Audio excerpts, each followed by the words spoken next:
Board of County Commissioners, we have President Francis Jack Russell, Dan Morris, and Todd Morgan.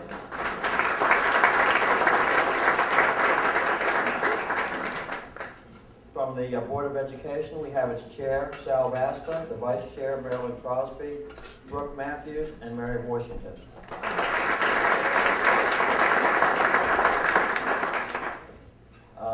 Higher education representatives today are the President of the College of Southern Maryland, Dr. Brad Godfrey.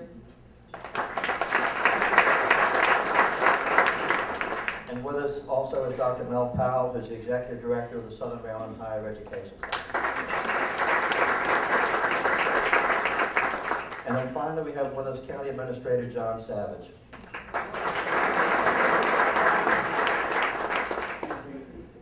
I want to thank the entire St. Mary's County School Board for their cooperation in this event and the number of cooperative ventures in which the Chamber and the Board of Education is involved. Probably not a lot of people know this, but Dr. Martirano is a community representative on the Chamber Board of Directors, and Dr. Martirano is probably one of the most consistent attendees of our meetings every month, and I want to thank you for that. Dr. Martirano adds a huge amount of input into our monthly meetings and a great deal of information that the Chamber is definitely interested in. So thank you for all that.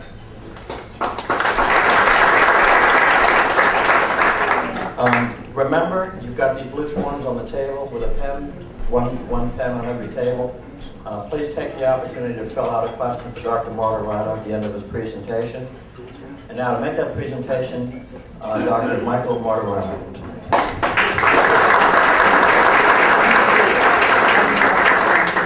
Can you hear me? Is this thing on?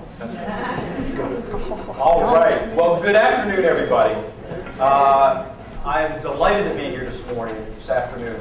I'm going to be very interactive. Remember, first and foremost, that I just did not arrive as superintendent in my career. I started in the ranks in education many years ago as a teacher, and I can never relinquish those great skills that I learned in the classroom. So every presentation that I give is about a lesson. It's about a message.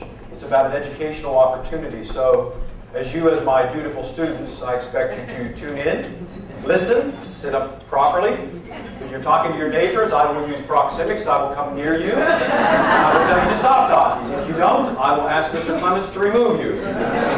So relax, enjoy, because I'm going to take you on a journey today.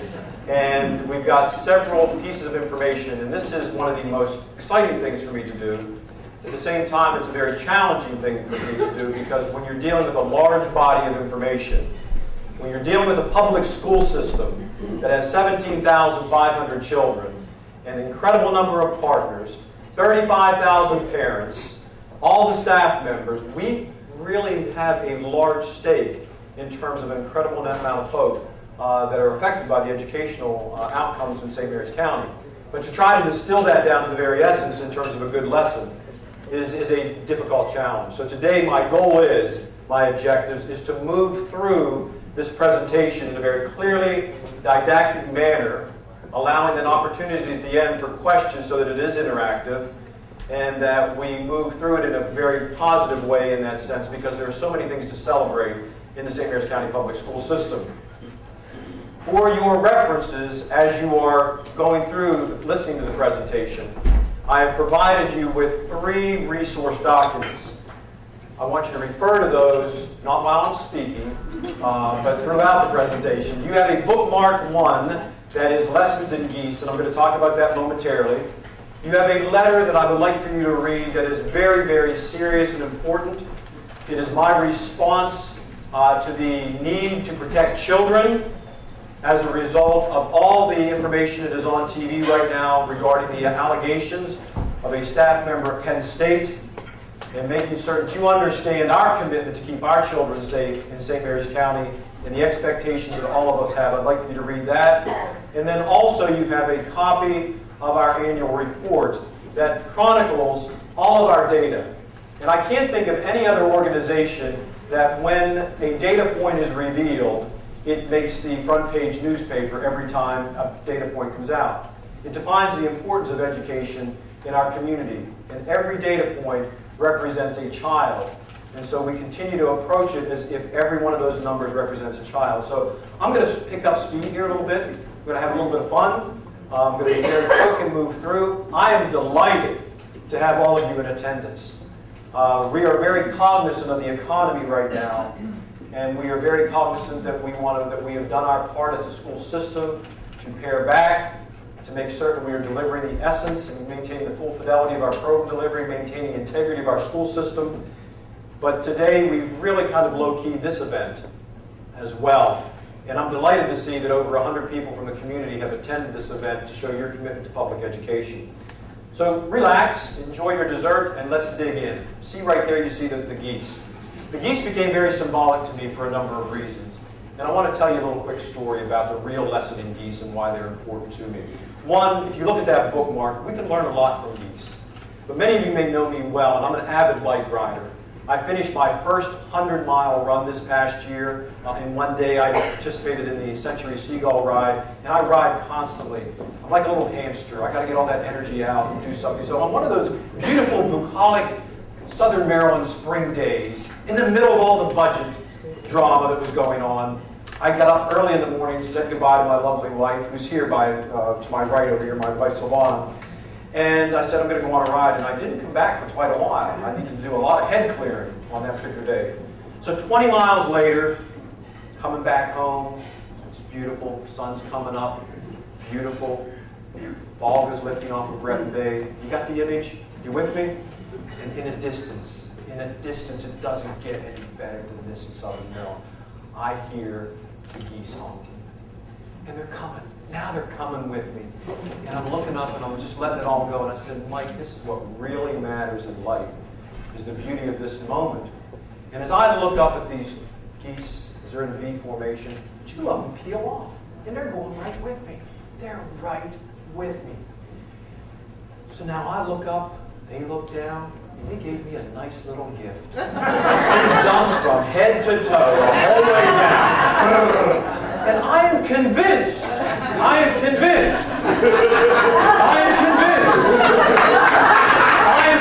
I looked over, and they had little headsets on, and they peeled back to county government, and they went, target hit! Target hit! So on that note, you gotta have faith in everything. And that is a true story. I don't know if they had those little headsets on, but that was shorty. I mean, my goodness, I came into my wife, I said, what more can happen? The whole community's dumping on me now, the geese, in that sense. Anyhow, let me continue to go on through this. I want to thank our wonderful sponsors, as already been acknowledged. Brooks Run Builder. I know Jim Baycott is not here today. He just sent me a nice little email. He's on the Mediterranean. He said, I bet you my view's better than yours. That's all he said. Sabre Systems, the educational systems, right here, my good friends. I always ask him, how's my money? Good, glad to hear it. And ServPro, my good friend Vince Whittles and others there. The Old Breton Inn for the wonderful lunch. Give them a round of applause. And we are delighted that we were able to be here today and have the event. My wonderful board members, and they've already been introduced, but give them a round of applause if you would again. I want to single out all of them, and specifically single out the legend in the community, Dr. Sal Raspa, who is an outstanding chairman of the Board of Education. Knows everybody knows him, and I think he's taught everybody in the county. So quite an impact. This entire board is just wonderful in terms of the partnership that we have with each other.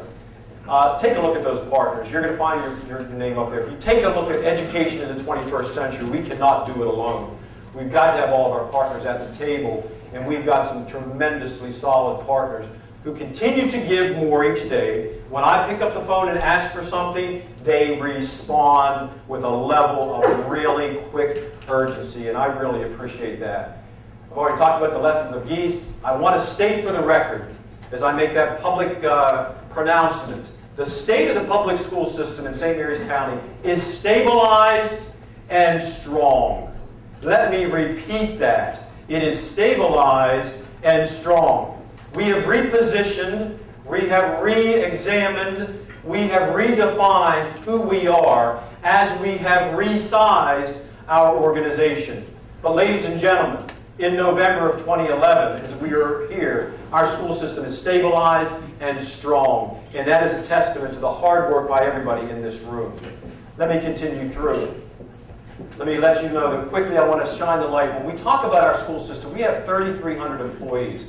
And what I mean by that, I got to disaggregate that information. 3,300 individuals are on our payroll, either part-time, coaches, substitutes, bus drivers, full-time. A little over 2,000 full-time individuals. 1,150 teachers, 95% of them approximately are highly qualified, and we have high-quality professional development, highly effective staff. You know, I've been around the state of Maryland. I've worked in several school systems, and I'll take our teachers on the road anywhere. They're second to none. They care, compassion, they have wonderful understanding of pedagogy and curriculum, and they are highly effective. This past year, as we dealt with the budget, you do know that one of the most troubling parts of that budget process for me was having to hurt the people that support our children the most every day. And we did, to balance that budget, had to execute furlough days.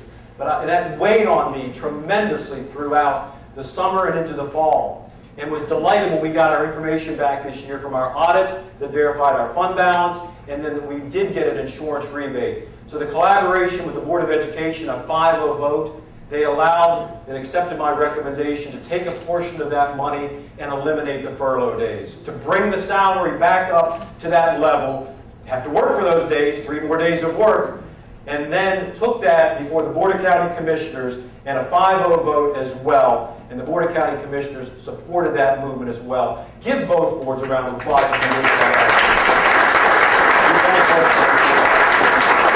I want to shine the light on some of our spectacular staff. If you take a look to my right over here, we have Alan Skinner, who is the science teacher, the Teacher of the Year for St. Mary's County, representing Maryland. Here we are, Alan Skinner. Michelle Hurst, our 2010-2011 Washington Post Agnes Meyer Distinguished Teacher of the Year. Stand up, please. Stand up. These are humble opponents. Susie Fowler, a distinguished educational leader from Lexington Park Elementary. Stand up, Susie, if you would. And Pat Davidson, who is the Educational Support Professional of the Year from Lexington Park as well.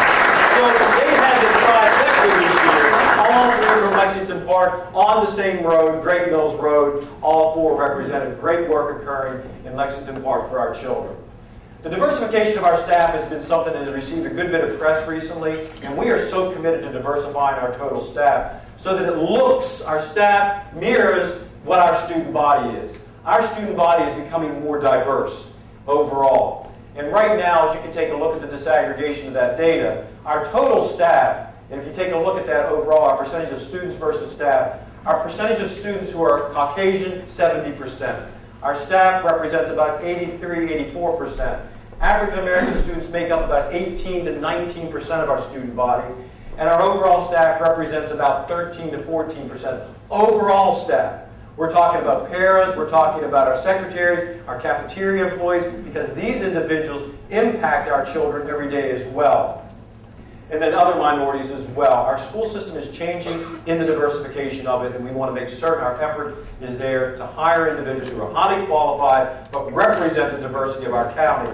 And I'm so committed to that. And we've made increases in that level, but we're responding with urgency to increase it even further. Very committed about that, working directly with the NAACP. We are growing, ladies and gentlemen. We are growing. 17,449 students was our official enrollment on September 30th. I look to my great friend over here, Linda Dutter, who's our Chief Academic Officer, who gives me that number every day. And I guarantee you that number now is much higher than what it was. We're at about 17,600 overall with where we are. Our breakdown in terms of our percentages even further, but we're seeing an increase in our ELL learners, our English language learners, students coming in with different backgrounds as far as language. That number is now approaching 200. When I first became your superintendent in 2005, that was about 100. So we've gone from 100 to 200 in a changing environment. So we need to understand the changing demographics of our school system. And it ties in nicely with another piece as well. We're always monitoring the poverty levels of our students and their families. And there'll be a slide about that.